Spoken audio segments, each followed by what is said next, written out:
Virus merupakan mikroorganisme patogen yang menginfeksi sel makhluk hidup. Virus hanya dapat bereplikasi di dalam sel makhluk hidup karena virus tidak memiliki perlengkapan seluler untuk bereproduksi sendiri.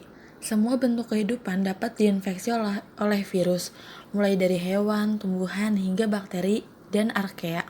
Istilah virus biasanya digunakan pada jenis virus yang menginfeksi sel-sel eukariota.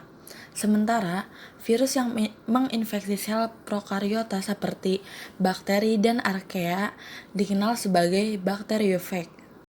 Virus memiliki struktur yang terdiri atas 4 bagian. Yang pertama, kapsid. Kapsid merupakan bagian dari struktur tubuh virus yang menjadi lapisan pembungkus untuk DNA atau RNA pada virus. Kapsid ini dapat dijumpai pada bagian kepala virus. Yang kedua, terdapat kapsomer. Kapsomer merupakan bagian pada struktur tubuh virus yang mengandung sedikit protein dan akan saling bergabung untuk membentuk kapsid.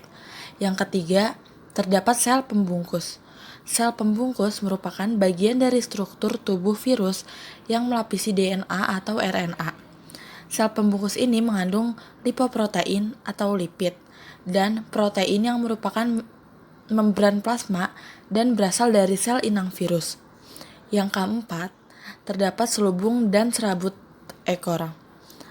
Selubut dan serabut ekor merupakan bagian dari struktur tubuh virus yang digunakan oleh virus untuk melekatkan tubuhnya ke sel inang. Memiliki ciri-ciri sebagai berikut. Yang pertama, virus hanya memiliki satu jenis asam nukleat yang diselubungi oleh kapsid atau selubung protein. Asam nukleat ini terdiri dari DNA atau RNA. Yang kedua, ukuran virus sangat kecil, yaitu kisaran 25 hingga 300 nanometer. Yang ketiga, tubuh virus tidak berbentuk sel, sehingga virus ini tidak memiliki inti sel, membran plasma, dan sitoplasma. Yang keempat, virus hanya dapat hidup dan berkembang biak pada sel hidup atau yang dikenal sebagai parasit intraseluler obligat.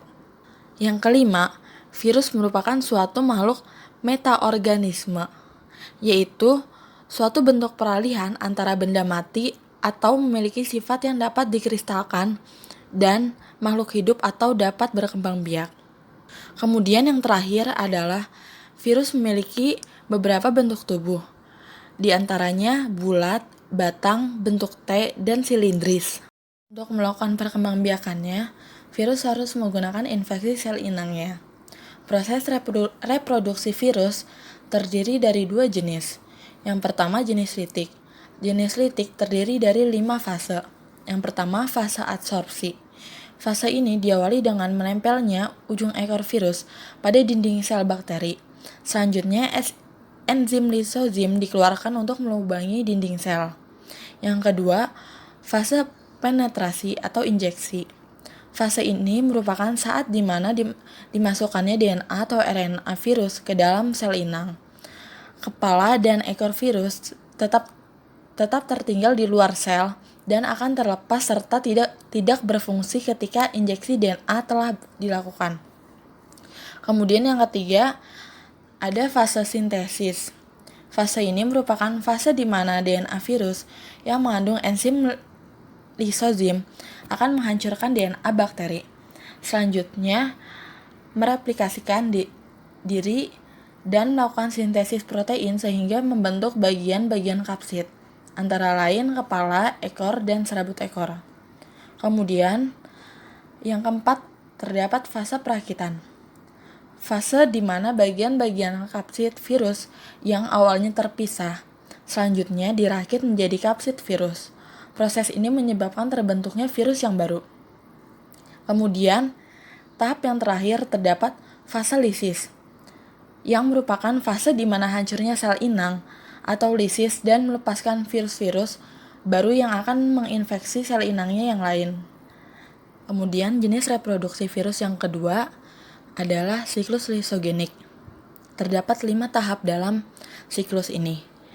Tahap yang pertama merupakan fase penggabungan, yang merupakan suatu fase bergabungnya DNA virus dengan DNA bakteri, yang mengakibatkan bakteri yang terinfeksi akan memiliki DNA virus.